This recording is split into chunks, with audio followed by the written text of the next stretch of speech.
क्या आप मोनोपॉज की तकलीफ से गुजर रहे हैं तो मेरा ये वीडियो आखिर तक देखिए। मेरा नाम माधुरी मस्के और मैं हेल्थ एंड वेलनेस कोच हूँ। क्या है कि 15 से 30-35 तक जो है हम बहुत स्फूर्तिले रहते हैं। आफ्टर 40 हम थोड़ा थोड़ा जो स्फूर्तिलापन है हमारा कम हो जाता है। अब इसमें क्या हो जाता है कि बहुत बार हम देखते हैं पहले एग्ज़ाम, फिर शादी, फिर बच्चे, तो वो जो स्ट्रेस होता है इस स्ट्रेस से हर एक महिला जो है इससे गुजरती है, इस स्ट्रेस से गुजरती है। अब इसमें जो क्या हो जाता है कि मानसिक डिप्रेशन जो है वो मेनोपॉज के वक्त होता है।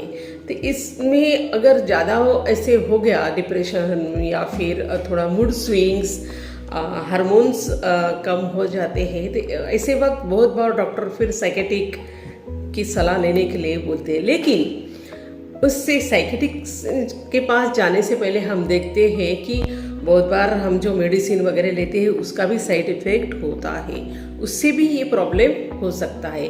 तो इसलिए आपका जो मेंस्ट्रुअल साइकिल होता है मंथली, वो ठीक से है कि नहीं, ये भी उस पर डिपेंड होता है।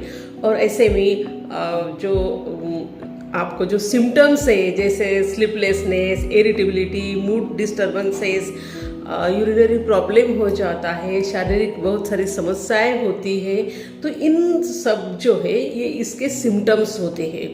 और समझ लेना कि मेनोपॉज की जो आप जिस स्टेज से जा रहे हैं उसमें ये सिम्टम्स आने ही आने हैं। इसलिए जो कुछ भी हो रहा है उसे एक्सेप्ट करने की आपको कोशिश करनी है।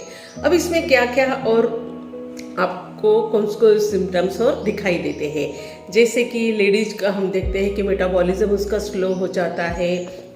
नंबर 2, वेट या तो फिर कम होने लगता है या फिर एकदम से ज़्यादा बढ़ जाता है। लेकिन बहुत बार क्या होता है कि कम खाने के बाद में भी वेट बढ़ने लगता है, ये भी उसमें होता है। अब हार्मोनल चेंजेस हो जाते हैं, सेक्सुअल हार्मोन्स जो है वो भी लेस हो जाता है, डिज़ायर कम हो जाती है। नंबर 4, वेजाइनल प्रॉब्लम्स भी हो जाते हैं और इरेगुलर पीरियड की वजह से थोड़ा स्लीप डिस्टर्बेंसेस भी हो जाते हैं। अब इसमें क्या है, इतने सब सिम्टम्स अगर एक साथ हो रहे हैं और साथ साथ हम देखते हैं कि वीकनेस भी उसमें आ रहा है, तो सबसे पहले आपको ये देखना है कि आपका नंबर 1 डाइट जो है, आपका डाइट अच्छा होना चाहिए। हेल्दी डाइट आपको लेना है, फ्रूट्स, वेजिटेबल्स है, होल ग्रेन से, प्रोटीन से। क्या क्या चीज़ें अवॉइड करनी है आपको? अल्कोहल अवॉइड करना है आपको, कैफीन, स्पाइसी हॉट जो है उससे भी ज़्यादा क्या हो जाता है, बॉडी में गर्मी आ जाती है, तो आपको ये चीज़ें भी अवॉइड करने हैं। खाने में जो है आपको हाईली फैट्स लेने हैं, क्योंकि इस स्टेज से आप गुजर रहे हैं तो ये फैट्स भी आपके बॉडी में होना बहुत ज़्यादा जरूरी होता है।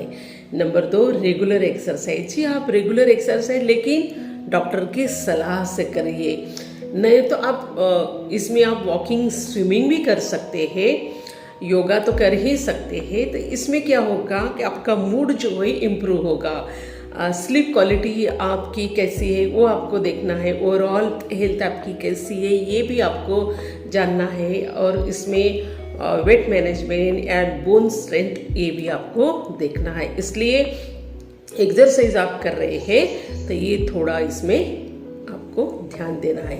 Number 3, stress management. अब इसमें क्या हो रहा कि डीप ब्रीदिंग कीजिए, मेडिटेशन कीजिए, आपका स्ट्रेस जिस चीज़ से कम होता है वो आप करिए।